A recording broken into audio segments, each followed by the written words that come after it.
ভোর 4:47 বাজে, 5টার কাছাকাছি আমাদের ক্যাব চলে এসছে শিয়ালদা যাওয়ার জন্য। তো চলো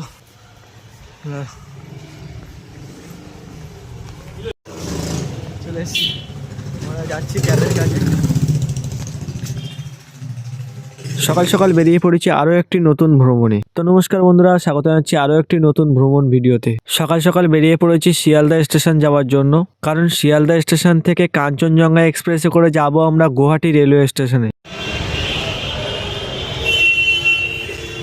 ফাইনালি আমরা শিয়ালদা স্টেশনে চলে এসেছি। সকাল সকাল শিয়ালদা স্টেশনের চারপাশটা খুবই সুন্দর লাগছিল। আমরা এখানে ওয়েট করছিলাম আমাদের টিমের জন্য, যাদের সাথে আমরা ট্যুরটা করছি। বন্ধুরা 13176 কাঞ্চনজঙ্ঘা এক্সপ্রেস, যেটাতে করে আমরা যাব।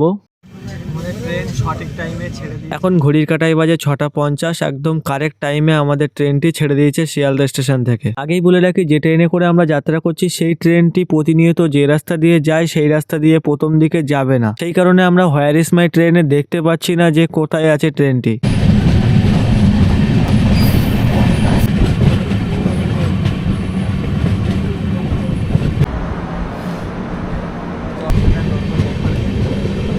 ভিডিও করার জন্য করবে। আমরা এখন চলে এসেছি কাটোয়া জংশন। কাটোয়া জংশন থেকে হল্ট নেওয়ার পরে আমাদের ট্রেন চলতে শুরু করেছে।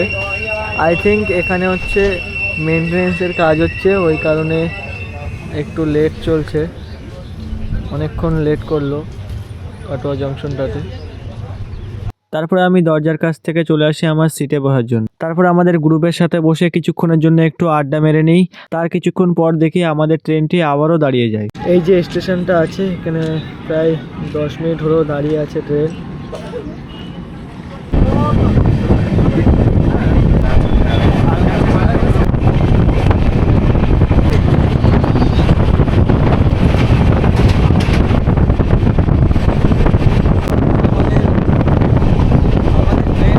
সাউন্ডটা কেটে আমি ভয়েস ওভার দিচ্ছি, কারণ হচ্ছে আমি অ্যাকশন ক্যামেরাটাতে যখন শ্যুট করেছিলাম তখন ভাবছিলাম যে আমি এক্সটার্নাল মাইক হিসেবে হেডফোনটাকে ইউজ করছি, কারণ আমার কাছে কোনো এক্সটার্নাল মাইক ছিল না। তো ফার্স্টে যখন আমি আমার মোটর ব্লগিং সেটআপে এই হেডফোনটিকে লাগিয়ে টেস্ট করেছিলাম, যেহেতু হেডফোনের মুখের কাছে ছিল সেই কারণবশত আর কি, মানে এক্সটার্নাল মাইক হিসেবে যখন লাগাচ্ছিলাম কিন্তু ইন্টারনাল মাইকেই রেকর্ডিং হচ্ছিল। তখন আমি ভেবেছিলাম যে এত সুন্দরভাবে রেকর্ডিং হচ্ছে আমার হেডফোনটাতেই হচ্ছে, কিন্তু হেডফোনে রেকর্ডিং হচ্ছিল না। কারণ এই যে ফুটেজটা আছে, আমি যখন এডিট করতে গেছি তখনই দেখলাম যে এক্সটার্নাল মাইকের কোনো ফুটেজ সাউন্ড নেয়নি, কিন্তু আর কি ইন্টারনাল মাইকের সাউন্ডটা বেশি নিয়েছে। সেই কারণে আমি সাউন্ডটাকে কেটে ভয়েস ওভারটা দিলাম। ট্রেন এখন কামাখ্যা জংশন এসে দাঁড়িয়েছে। হচ্ছে কামাখ্যা জংশন। এখন বাজে 4:31, কামাখ্যা জংশনে দাঁড়িয়েছে। এখন বাজে 4:33, আমাদের ট্রেন ছেড়ে দিয়েছে, কামাখ্যা জংশন থেকে ছাড়লো। আর প্রায় 7 কিলোমিটার বাকি আছে আমাদের মূল গন্তব্য গুয়াহাটি।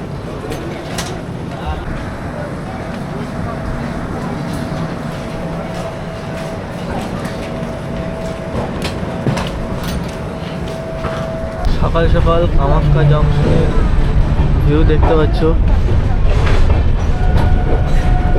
এটা হচ্ছে কামাখ্যা জংশন। আমাদের ট্রেন গুয়াহাটির দিকে এগিয়ে চলেছে, আর প্রায় 7 কিলোমিটার বাকি আছে।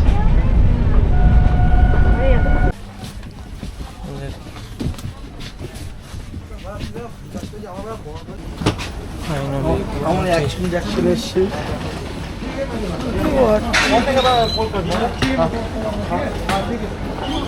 2 ঘন্টা 20 মিনিট মতো লেট আমাদের ট্রেন গুয়াহাটি পৌঁছে দিল। এখন বাজে হচ্ছে 5:04, আমরা গুয়াহাটি নামলাম সবে।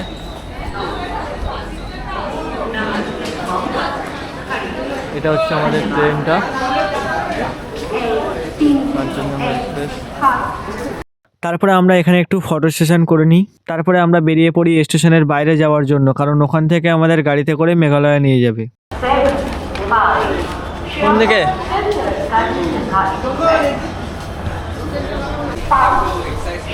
আমরা আমাদের পার্কিংয়ের দিকে যাচ্ছি।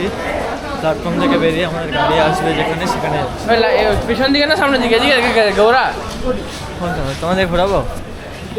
मेरा ले लो ये माइकल है, इसका चल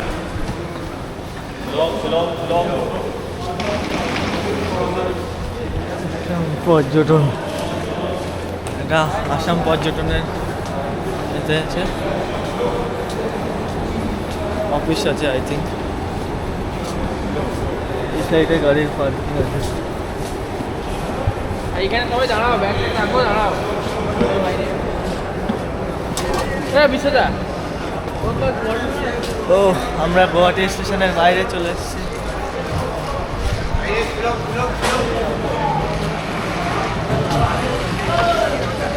বেরিয়ে দেখো টয় আমরা চলে এসেছি, আমরা চলে এসেছি যাবো অনেক জায়গায়। তো বন্ধুরা এই ভিডিওতে এই পর্যন্তই। আমরা ট্রেন জার্নিটা এই ভিডিওতে দেখালাম, আর পরবর্তী ভিডিওতে এখান থেকে আমরা মেঘালয়ের উদ্দেশ্যে যাব আমাদের যে গাড়ি বুকিং করা আছে সেই গাড়িতে করে। তো দেখা হচ্ছে পরবর্তী ভিডিওতে, ততক্ষণের জন্য বাই বাই।